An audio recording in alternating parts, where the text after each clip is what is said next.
बोलो भक्तवत्सल भगवान की जय। तो ये बात कही गई है, सुखपूर्वम सुखासीनम रममाणम यदृच्छया आंतरेष्वपि कार्येषु पतिम्नोत्थापयेत् क्वचित्। और पति के आयुष्य की इच्छा से पतिव्रता स्त्री शरीर में हरिद्रा जरूर लगावे। दक्षिण भारत में माताएं आज भी हल्दी लगाती हैं, कुमकुम लगावे, सिंदूर लगावे। गाय के वेद लक्षणा, गाय के घृत से मिश्रित जो शुद्ध सिंदूर है उसको यहाँ श्रीमंत में धारण करना चाहिए। ये कलर वलर नहीं लगाना चाहिए। गोघृत से युक्त सिंदूर को मध्य में यहाँ धारण करे, उससे बड़ा लाभ होता है। पति के आयुष्य की वृद्धि होती है, उसके अमंगल का नाश होता है। हमारे हनुमान जी ने इसलिए तो चोला चढ़ाया।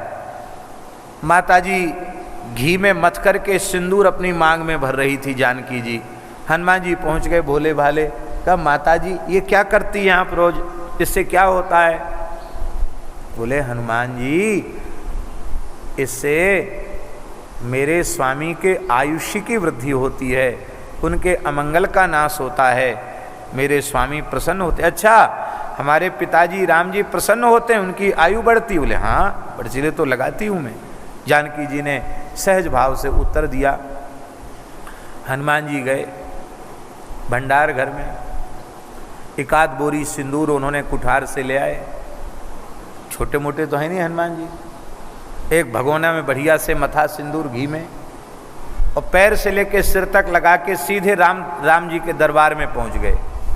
अब इस विलक्षण वेश में हनुमान जी को देखकर राम जी बहुत हंसे, ठहाका लगा के हंसे, सब हंसने लगे।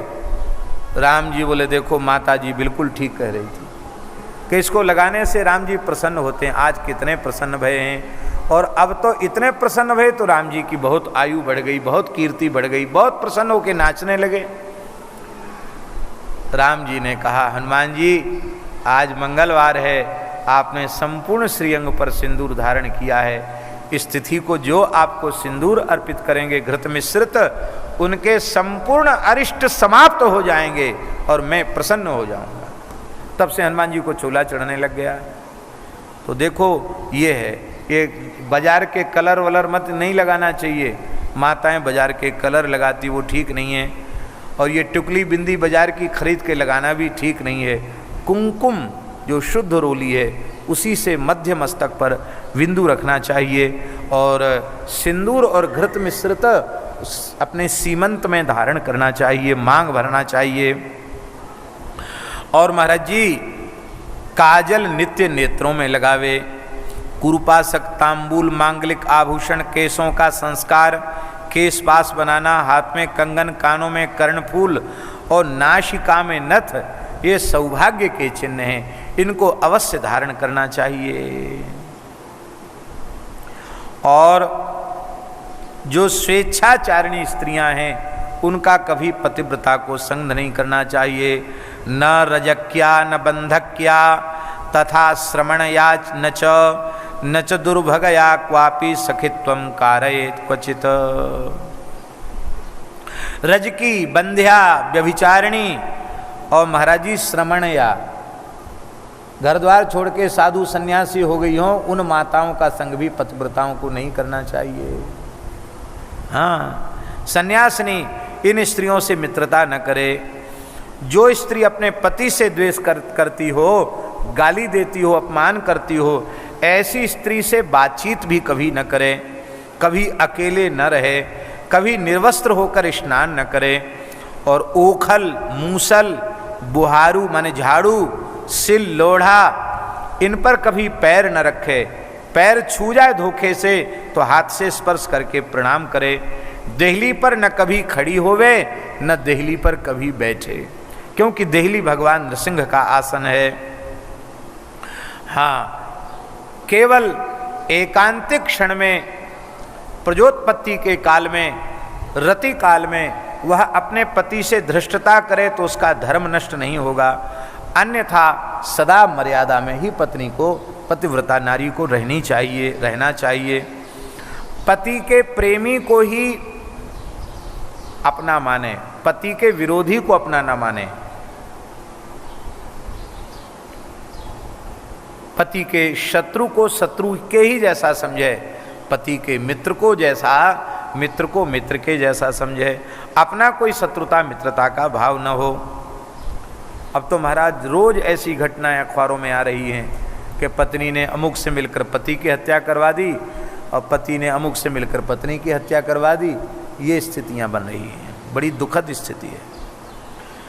पति के प्रसन्न होने पर प्रसन्न रहे, पति के दुखी होने पर दुखी रहे, पति के प्रिय में ही अपना प्रिय समझे और पति के सामने कभी यह न कहे कि अरे मैं तो बड़ी बुरी यहाँ चली आई और तुम तो किसी काम के नहीं हो, देखो उसने ऐसा कर लिया, उसने ऐसा कर लिया, वो इतने आगे बढ़ गया और एक तुम हो, तुम किसी काम के नहीं।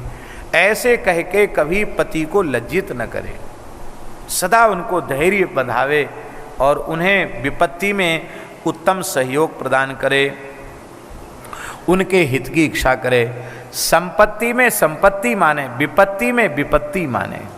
संपत्ति विपत्ति में एक रूप रहे और विकार उपस्थित होने पर भी कभी विकृत न हो, धैर्य धारण करे। घी नमक तेल आदि के न होने पर पतिव्रता स्त्री पति से नहीं है ऐसा न कहे, कुछ स्टॉक में छिपा के रखे। हाँ, ये भी लिखा है। माने दो तरह का सामान, एक कुछ गुप्त जिसको उसी को पता हो, एक कुछ रसोई घर में रखा हुआ सामान है। इस प्रकार से वो करे और किसी असाध्य काम में पति को न लगावे कि नहीं ये काम तो आपको करना ही पड़ेगा। पति कहे महाराज मेरी हिम्मत नहीं है करने की, अरे कोई बात नहीं, चढ़ जाओ सूली पर, भगवान भला करेंगे, ऐसा उसको कभी ऊपर न चढ़ावे। ठीक प्रेम से जो काम वो कर सकते हो अच्छी प्रकार से वैसे ही काम में लगावे। और ब्रह्मा विष्णु और शिव इनसे भी अधिक महत्व अपने पति को दे, अर्थात उनको इस रूप में देखे। विधेर विष्णोद हरात बापी पत्रे को दिको मता, त्रिदेवों से भी बढ़कर हमारे लिए पति है ऐसा माने। पति को साक्षात शिव रूप माने, परमात्मा का स्वरूप माने। पति की आज्ञा का उल्लंघन करके जो स्त्री व्रत उपवास नियम आदि आचरण करती है तो आयुष्यम हरते भर्तु, वो अपने पति की आयु का हरण करती है और मरने के बाद नरक जाती है। जो स्त्री क्रुद्ध होकर अपने पति से बराबर जवान लड़ाती है, उनको उत्तर प्रत्युत्तर करती है, उसको शर्मा जायते ग्रामे श्रगाली निर्जने बने। या तो गांव की कुतिया, शर्मा माने कुतिया होती है दूसरे जन्म में नरक भोगने के बाद, अथवा सियारिन बनती है, सियार बनती है। स्त्री को चाहिए कि पति नीचे बैठे और वो ऊपर बैठे, ये ठीक नहीं। अब कोई विशेष परिस्थिति ही ऐसी हो, बीमारी हाली बीमारी की तो बात अलग है, अन्यथा सामान्य परिस्थिति में स्त्री को चाहिए कि पति से ऊंचे स्थान पर न बैठे, दुष्टों के समीप न जाए, कभी पति से कातर वाक्य न कहे, किसी की निंदा या आक्षेप युक्त वचन न कहे और दूर से ही कलह का परित्याग कर दे, और कभी जोर से न बोले न जोर से हंसे। पति को बाहर से आया हुआ देखकर मुस्कुराते हुए सामने पहुँचे और उनके पहले चरण धोए, भीतर ले आवे, उनको फिर जल पिलावे, पाद संवाहन आदि करे मीठे वचन से। यदि वे उदास हों तो मुस्कुरा कर कहे कि क्या बात है, आप दुखी क्यों हैं, कोई बात नहीं, काम हुआ तो अच्छा, न हुआ तो भी अच्छा, फिर हम लोग प्रयास करेंगे, कोई चिंता की बात नहीं। इस प्रकार से उनको ढाढ़स बंधावे। माता पिता भाई पुत्र ये थोड़ा सुख देते हैं स्त्री को, किंतु पतिव्रता नारी को सर्वाधिक सुख तो उसका पति ही प्रदान कर सकता है। मितम ददाति जन को मितम भ्राता मितम सुतः अमितस्य ही दातारम भर्तारम पूजयेत सदा। नारी को अमित माने प्रचुर सुख देने वाला तो पति ही है, इसलिए पति की सेवा करे। भर्ता देवो गुरुर्भर्ता धर्म तीर्थ व्रतानि च तस्मात् सर्वं परित्यज्य पतिमेकं समर्चयेत। पति ही देवता, गुरु, भर्ता, धर्म, तीर्थ, व्रत आदि सब कुछ है, इसलिए पति का ही पूजन करे। जो अपने पति से छल करके किसी दूसरे पुरुष के निकट पहुंचती है, उसे नरक भोगने के बाद उल्लू की बनना पड़ता, उल्लू बनना पड़ता है। जो पति के ऊपर हाथ उठा लेती है, बहुत सी ऐसी होती हैं देवियां, लाठी डंडा जो अब सामने पड़े उसी को लेके भोगो किए हुए का फल।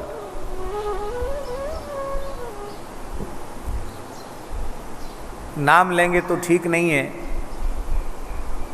एक गांव की घटना है। एक व्यक्ति ने बुढ़ापे में विवाह किया। अब वो तो थे लगभग 50-60 वर्ष के रहे होंगे और उनकी पत्नी 20 वर्ष की थी।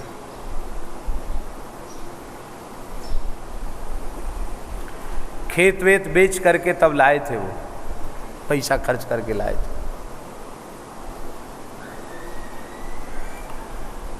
और ठाकुर जी ने कृपा की, उनके पुत्र भी हो गया। लेकिन वो तो हो गए बेचारे बूढ़े, पत्नी तो एकदम युवावस्था में थी। और वो पत्नी बड़ी तेज स्वभाव की थी और वो महानुभाव भी तेज ही थे। तो वो अपना रौब कुछ जमाते, तो उसने फिर अंत में क्या करना आरंभ किया कि उनको बांध देती, फिर पिटाई करती। तो वो बड़ी जोर से चिल्लाते, अरे मार दिया, बचाओ बचाओ बचाओ। और उन्होंने कहा कि बुढ़ापे में विवाह का पूरा सुख राम जी हमको दे रहे हैं। अरे भाई, विवाह भी समय से करना चाहिए। यदि आप गृहस्थाश्रम में जाना चाहते हैं तो 25 वर्ष की आयु तक तो विवाहित हो ही जाना चाहिए पुरुष को। अब 30-35 साल हो गए, अब कब तो तुम्हारा ब्याह होगा, कब संतान होगी, और तुमसे एक कदम आगे ही रहेगी तुम्हारी संतान। तुमने 30-35 साल में ब्याह किया तो वो कम से कम 5-7 वर्ष तो आगे जाएगी। तब आपको अपने बेटे के ब्याह का सुख तो मिलेगा नहीं देखने को, और पोता तो देखने को मिलेगा ही नहीं। पोता जो दादा या बाबा बोलता है वो सुख तुमको मिलने वाला नहीं। इसलिए भैया 25 साल की उम्र तक ब्याह कर लो, इससे ज़्यादा लंबी प्रतीक्षा नहीं करनी चाहिए, ऐसा भी लिखा है महाराज। तो जो पति को प्रहार करती है उसको व्याघ्री माने शेरनी बनती है वो नरक भोगने के बाद। पति को छोड़कर अन्य से कटाक्ष करती है वो केकराक्षी बनती है। और जो पति को बिना दिए मिष्ठान्न खा लेती है वो गांव की सुअरिया बनती है या बकरी बनती है। इस तरह से उस योनि में चली जाती है। और जो पति को तू तड़ाक करके बोलती है वो गूंगी हो जाती है। जो सौत से डाह करती है वो बार बार विधवा होती है। स्वामी की दृष्टि बचाकर जो परपुरुष को देखती है वो काणी कुमुखी कुरूपा हो जाती है। ये बहुत विस्तार से हम तो बहुत संक्षेप में बता रहे हैं। कहते सा धन्या जननी लोके सधन्यो जनक पिता धन्यस्य च पतर्यस्य गृहे देवी पतिव्रता। लिख लो ये श्लोक, इतना प्यारा श्लोक है। यदि आपके घर में पतिव्रता स्त्री है तब आप उत्तम गृहस्थ कहलाने के अधिकारी हैं। यदि आपके घर में पतिव्रता स्त्री नहीं है तो चाहे जितने अरबपति खरबपति हो, आपसे अभागा संसार में कोई दूसरा व्यक्ति नहीं है। आप भाग्यशाली तभी हैं भले ही निर्धन हो, आपकी गृहिणी पतिव्रता हो। आहा, धन्यासा जननी लोके। इस श्लोक में वो माता धन्य है, वो पिता भी धन्य है, वो पति भी धन्य है जिस घर में कोई पतिव्रता नारी निवास कर रही है। आहा, जिस घर में पतिव्रता नारी निवास करती है धरती के संपूर्ण तीर्थ उस घर में निवास करते हैं, संपूर्ण देवता उस घर में निवास करते हैं। महाराज ये है महिमा। पितृवंश्या मातृवंश्या पतिवंश्या स्त्रयस्त्रया पतिव्रताया पुण्येन स्वर्गे सौख्यानि भुंजते। यदि पतिव्रता नारी है तो पातिव्रत के पुण्य से उसके पिता माता का वंश भी स्वर्ग का अधिकारी हो जाता है। पति का वंश भी स्वर्ग का अधिकारी होता है। वो जिसकी बेटी है ना, उसका पक्ष माने उसकी माता का जो पक्ष है, नाना का पक्ष, वो भी स्वर्ग का अधिकारी है, और पिता का पक्ष भी अधिकारी है, और पति के पूर्वज भी स्वर्ग के अधिकारी होते हैं। और जो स्त्रियां पातिव्रत धर्म से शून्य होती हैं, वो अपने माता का कुल भी डुबाती हैं, पिता का कुल भी डुबा देती हैं, और पति का कुल भी डुबा देती हैं। शील भंगेन दुर्वृत्ता पातयन्ति कुलत्रयम् पितुर्मातुस्तथा पत्युरिहा मुत्रापि दुःखिता। पापतिव्रतायाः चरणो यत्र यत्र स्पृशेत् भुवं तत्र तत्र भवेत् साहि पापहन्त्री सुपावनी। जहाँ जहाँ पतिव्रता माता के चरण पड़ते हैं, वहाँ की पृथ्वी पवित्र हो जाती है। आहा, सूर्य चंद्रमा वायु वो भी अपने पतिव्रता के लिए पतिव्रता नारी का स्पर्श करते हैं, अन्य किसी कारण से स्पर्श नहीं करते हैं। हवा इसलिए छूती है पतिव्रता को, मैं पवित्र हो जाऊं। सूर्य अपने किरण से डालते हैं कि मैं पवित्र होता हूं। चंद्रमा इसलिए शीतल देते हैं, मैं पवित्र हो जाऊं। पतिव्रता के स्पर्श से मेरी जड़ता नष्ट हो जाएगी। भार्या मूलम गृहस्थस्य भार्या मूलम सुखस्य च भार्या धर्म फलावाप्त्यै भार्या संतान वृद्धये। पतिव्रता नारी को ही भार्या कहते हैं, जो सबके भरण पोषण में दक्ष हो। वो गृहस्थ का मूल है, भार्या ही सुख का मूल है, धर्म का मूल है, संतान वृद्धि का मूल है।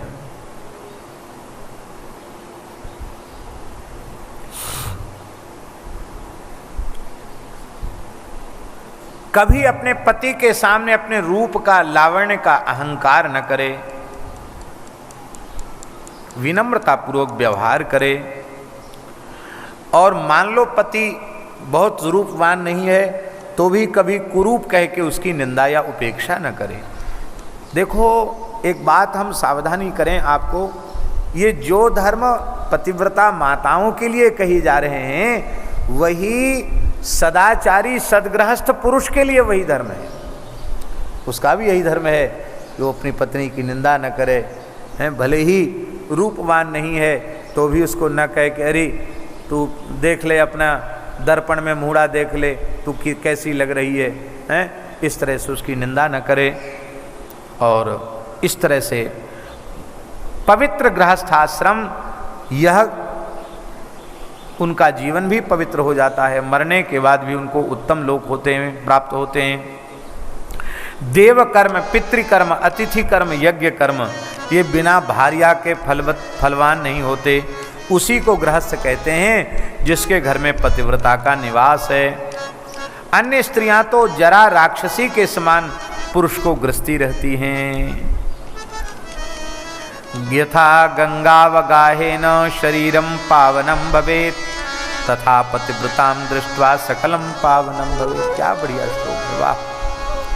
जैसे गंगा स्नान से व्यक्ति निष्पाप हो जाता है, पवित्र होता है, ऐसे ही पतिव्रता नारी का दर्शन करके मनुष्य पवित्र हो जाता है। गंगा के स्नान से पवित्र होता है, और पतिव्रता का दर्शन हो जाए तो पवित्र हो जाता है। क्या महिमा है। न गंगया तया भेदो या नारी पतिदेवता उमा शिव समूह साक्षात तस्मात् तौ पूजयेत् विदः। गंगा जी में और पतिव्रता स्त्री में भेद नहीं है। सदाचारी पुरुष शिवतुल्य है, और सदाचारणी स्त्री, पतिव्रता स्त्री पार्वती के तुल्य है, इसलिए उनका पूजन करें। ओंकार पति है तो स्त्री श्रुति है, वेद है। पति तप है तो स्त्री क्षमा है। स्त्री सत्क्रिया है तो पति उसका फल है। इस प्रकार के पवित्र सदाचारी वैदिक धर्म का पालन करने वाले दंपति धन्य हैं। हे देवी पार्वती, तुमसे हमने संक्षिप्त में पातिव्रत धर्म का निरूपण किया। अब सावधानियां सुनो, पतिव्रताओं के भेद सावधानी पूर्वक सुनो। 4 प्रकार की पतिव्रताएं होती, उत्तम, मध्यम, निकृष्ट और अति निकृष्ट। ये 4 कोटियां शिव पुराण में बताई गई हैं। जिनका मन स्वप्न में भी परपति को नहीं देखता, वो उत्तम पतिव्रता है। दूसरों के पतियों को पिता, भाई या पुत्र के समान जो देखती हैं, वो मध्यम पतिव्रता कही गई हैं। जो स्त्री अपने मन में धर्म, अपना धर्म समझकर व्यभिचार नहीं करती है, किंतु इतना अधिक ऐसा नहीं है कि दूसरे पुरुषों की ओर उसका मन न जाए, ऐसी पतिव्रता को जो धर्म का विचार करके और अपने चरित्र को सुरक्षित रखती है, उसको अधम पतिव्रता कहा गया। और जो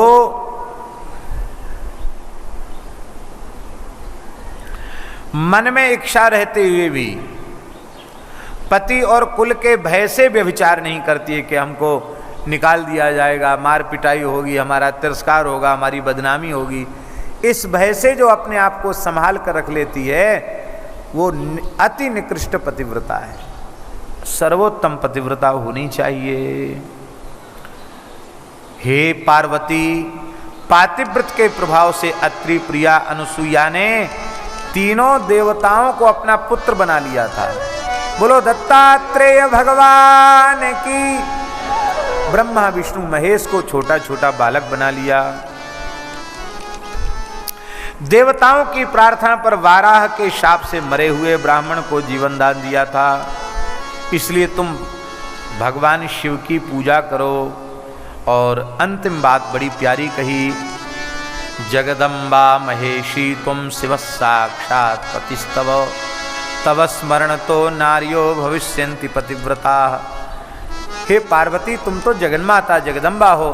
हमने तो केवल मर्यादा की शिक्षा के लिए, अपनी वाणी को पवित्र करने के लिए तुमको बात बताई है। तुम तो जगन्माता हो, साक्षात भगवान शिव जगत पिता हैं। हे पार्वती, तुम इतनी उच्च कोटि की पतिव्रता हो कि जो नारियां श्रद्धा पूर्वक तुम्हारा स्मरण करेंगी, वो पतिव्रता हो जाएंगी। तवग्रे त्वदग्रे कथने नानेन किम देवी प्रयोजनम, तथापि कथितम वेद्यो जगदाचारता शिवे। ये बात तुमको सुनाने की, समझाने की आवश्यकता नहीं थी, लेकिन फिर भी हमने इसलिए कही कि आगे चलकर ये आपका जो चरित्र गाया जाएगा, उसमें ये संवाद भी कहा जाएगा, तो संसार की कितनी नारियों का भला हो जाएगा, कितने लोगों को उत्तम शिक्षा प्राप्त हो जाएगी। इन सब को सुनने के बाद पहले कोई स्त्री सावधान नहीं है, पर ये पवित्र प्रकरण सुनने के बाद सावधान होकर पातिव्रत धर्म का पालन करती है, तो वो भी परम भाग्यशालिनी मानी जाएगी। पाप कर्म बन जाए, उसका पश्चाताप व्यक्ति करे और द्वारा उसे न करने की प्रतिज्ञा कर ले, तो उसको उस पाप का परिणाम नहीं भोगना पड़ता। भगवान की कृपा से सब ठीक हो जाता है। बोलो भक्तवत्सल भगवान की जय।